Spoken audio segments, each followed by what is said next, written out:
If you have little to no sales in your Etsy shop and want to know how to boost your Etsy sales, then this video is for you. In today's video, we're going to be talking about the top 3 things that you need to make sure that you're incorporating into your Etsy business to start making consistent sales. These are 3 tactics that have worked for me personally to bring my shop to daily sales and will work for you too, so let's dive in. If you're new here and we haven't met yet, I'm Kate. I'm a wife, mama, Etsy seller, and business coach, and I have this channel to help you start and scale your online business so that you can make a full-time income doing what you love. So like I mentioned, today we're going to be talking about 3 tactics that I have used personally to get to the point where my Etsy shop is making daily sales, and I want the same thing for you too. So I'm going to explain these 3 different strategies so that you can start to implement them in your shop today. So let's go ahead and talk about tactic number 1, which is to use the natural momentum of the combination of upcoming holidays and trend elements. So this is sort of a combination tactic. We're pairing together 2 different things to work in combination. That would be upcoming holidays or seasons and trend elements, which I'll explain a little bit more about in just a minute. So first, let's talk about the difference between Etsy and a few other marketplaces that you might be familiar with, like Amazon, eBay, the other big players in the online marketplace space. Etsy is unique from these other marketplaces because of the type of audience that comes to purchase on Etsy. Etsy is known for having unique, handmade, quality, a lot of times customizable items that are wonderful for gifting. So a lot of times people will shop on Etsy for upcoming holidays that they need a gift for. So this is something huge that you need to be taking into consideration when putting together your shop and deciding what products and listings to put out there. If you're ignoring upcoming holidays and seasons and not basing some of your product offerings around these, you're likely missing out on huge potential for increased revenue. Because so many people come to Etsy to shop for gifts around holidays and seasons, the natural organic traffic of shoppers skyrockets around these times. So we're going to tap into this natural kind of momentum that's already happening on the platform and leverage it for our specific shops. So let's talk about a few different ways that you can do this. So step number 1 is to do some SEO, search engine optimization research and keyword research,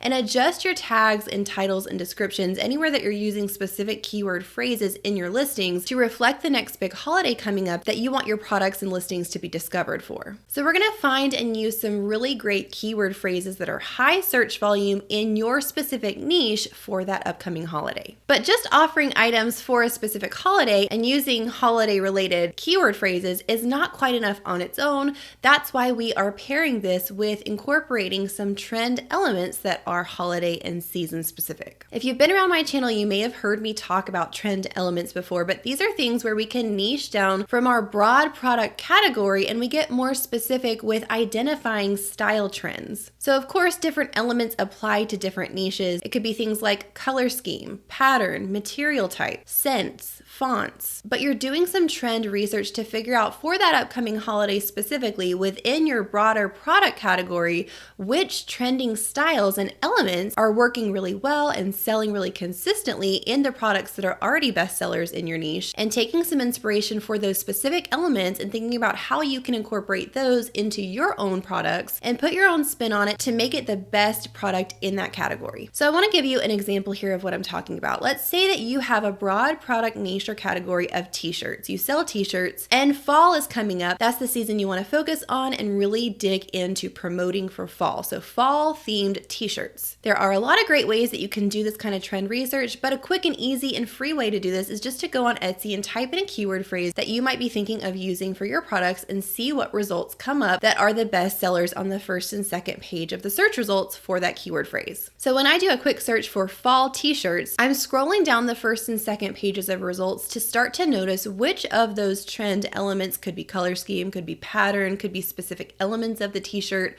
specific font styles, but I'm noticing which things are recurring over and over again in those best-selling listings to see what elements are trending that I can incorporate into my design. I'm not copying element for element. I'm not copying the complete product. I'm just looking for specific pieces that I could put my own spin on in my product. So here, as I'm scrolling through these t-shirt results, I notice a few different repeating trend elements. As far as color scheme goes, I'm noticing a lot of muted but warm tones in colors. I'm noticing obviously a lot of pumpkin designs. I'm noticing several with these word lists as well. These are lists of words that have to do with fall. I'm noticing several with like cups or mugs, like a coffee theme. I'm also noticing a lot of cute and catchy fall phrases. But the top two that I want to point out here is I'm really noticing a ton of fall themed t-shirts that are incorporating some kind of animal print into the pumpkin or the other design of the t-shirt. I'm seeing a lot of leopard print. This is appearing over and over again. So that's my clue that using some kind of animal print in conjunction with the fall theme is really selling well currently on the platform. And then as far as font style goes, I'm noticing a lot with this kind of groovy hippie font, which we knew if you've watched my previous video on 2022 trends, we knew this sort of font was going to be on the rise and trending for this year. So this is definitely showing up in these fall themed t-shirts. So you can see how quickly we just did a simple and easy search, but we were able to identify like 6 or 7 different trend element ideas of things that we could incorporate into our own fall design t-shirts. The key here is allowing yourself to be informed by what is actually trending and popular on the platform currently, and not doing it the other way around and just creating things that we like and throwing it out there and hoping that people will buy it and expecting that people love the same thing that we do. So when you combine planning ahead of time and using that natural momentum of extra shoppers on the platform for upcoming holidays and seasons, and you pair it with incorporating some of these trending style elements into your products, you're sure to increase your sales. Now, I do have a free guide to help you with identifying these trend elements like we were talking about. It's a cheat sheet that'll get your brain going, get some ideas going, and it has over 80 prompts to get you thinking of how you can identify these trend elements for your specific niche. This trend elements cheat sheet is completely free for you to download. I have the link in the description box below so you can grab that. Okay, so let's say that getting discovered in the search is not your problem. You've been discovered, you've been having consistent views on your listings, but the problem comes in terms of conversion. It's not actually making the sale very often. People are not clicking through to complete the transaction. So in this case, we're gonna look at tactic number 2, which is to level up your listing itself. There are a lot of different elements to your listing and ways that you can improve it and level it up, but I'm gonna mention 4 of the most important ones here. Number 1 being your SEO. These are the keyword phrases that you're using in your title, your tags, your description, your categories, and your attributes. This is how the Etsy algorithm identifies your listing and determines if it's a match for the shopper and what they typed in, as well as what ranking it should have in the search results. So we want to make sure and look at our listings again and make sure that our SEO is on point and really using some highly searched keyword phrases. We also want to look at our photos. So if you have that problem of being found but not getting the sale, your photos and your photography might be the reason. So you can either have your own product photos, or if you're selling digital items, you'd likely be using mock-ups. Either way, your photos have to be top-notch and super professional looking to be able to compete in the market. Now, don't get discouraged about that. There are some really easy, simple photo taking and editing techniques, if you're doing it yourself, that you can implement to have some really quality looking photos. You don't have to hire a professional photographer at all. You can totally do this and make it work yourself, but you do need to do a little bit of research to identify those few basic strategies and photography techniques for product photography specifically to make sure your photos are appealing enough to get that shopper to choose your listing to click on as opposed to all the other ones they're seeing on that page, and then give them several photos within the listing to help them see it from every angle and feel super confident making the purchase. Now, the third thing we want to look at is, are you offering any variations or customization options on your listing? Now, I know this can't be applicable for everyone. Not every single product can even be customized. So if this doesn't apply to you, it doesn't mean that you have to offer this. But if there is a way within your product niche and your product type to offer some sort of personalization or customization, a variation option, whether it be a color choice or a size choice, something that the buyer can have some input on, this is a factor that really increases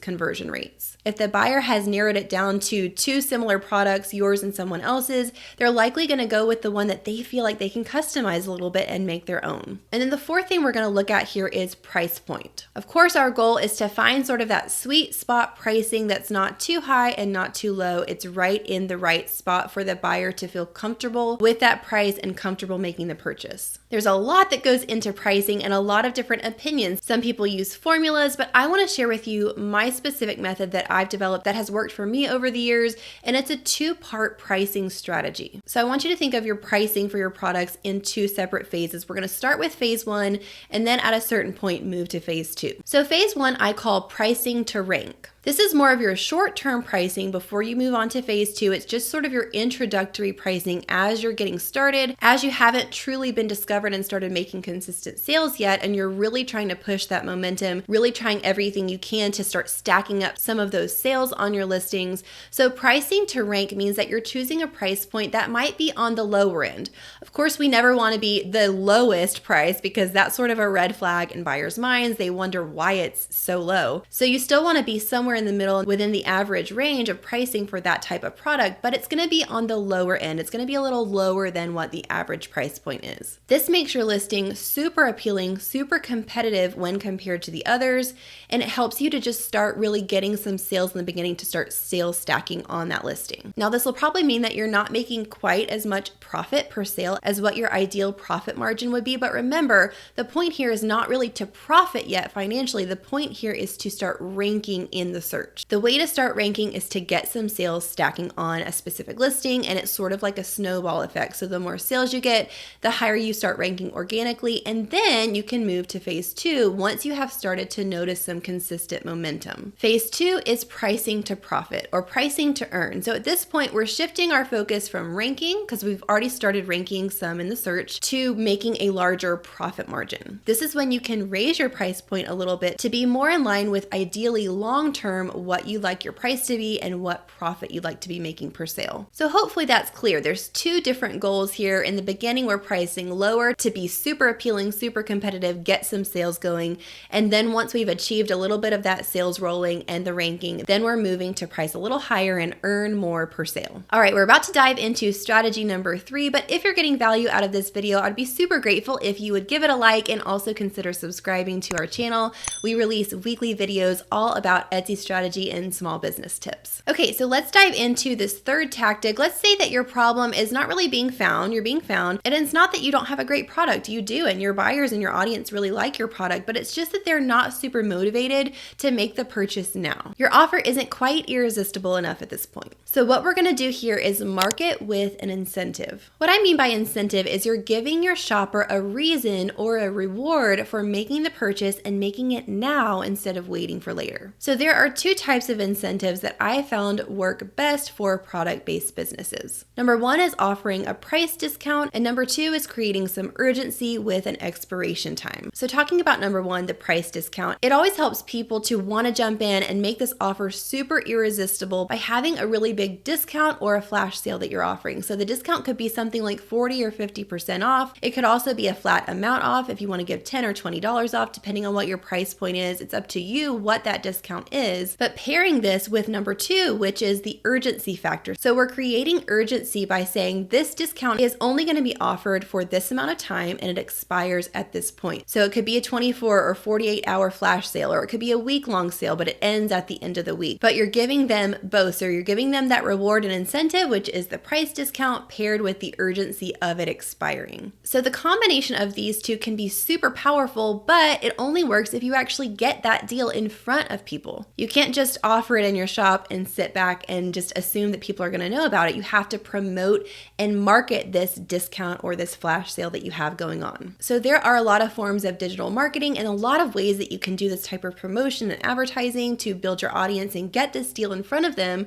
But my top 3 favorite forms for Etsy sellers are social media marketing, email marketing, and influencer marketing. So we're going to focus on building our audience on our chosen social media platform, as well as building our email list so that we can start to send weekly newsletters with any kind of discount or deal that we're currently offering to our audience through email. And we're also seeking out some micro influencers to partner with and be featured on their accounts. You can use one or all 3 of these in combination. Obviously, the more forms of digital marketing you dive into, the more broad audience you'll have, the more people you'll have coming in to promote to. But the key is that you're working on getting the word out about this promotion, about this discount or deal, so that it's not just being passed up, but people are actually seeing it and having the opportunity to take part in it. This really does require you to be very proactive, but trust me, it'll be worth it in the end. So as you can probably tell, this is not a magic pill. It's definitely not an overnight success formula of something just quick and easy that you can do to start making tons of sales every day. It takes patience and persistence and diligence to build your email list, to build your social media platform, to offer discounts and deals and try different things and see what works. But as you continue to put in the effort that it takes to make this work, you will start to see some momentum build, and you will start to see it sort of like that snowball we talked about. And the more and more that you're proactive with driving traffic to your shop with incentives and discounts and things like that, you will see your audience start to grow, your rankings start to get higher in the Etsy search, and more organic full price sales start to come in. So just to recap, you want to, number one, use the natural momentum of an upcoming holiday paired with your researched trend elements. Number two, look at the different elements of your listing and see how you can level up your listing itself. And number three, market with an incentive. I hope this was super helpful for you. Don't forget to click the link in the description box below to grab your free trend elements cheat sheet. And there's also a link there for our free Etsy success guide, which I also think would be super helpful for you, especially if you're just getting started on Etsy. Now, if you're interested in taking a deeper dive into turning views into sales, you can click or tap on the square on the screen right now. I've teed up one of my previous videos for you. This video will walk you through some strategy on how to optimize your listing for sales.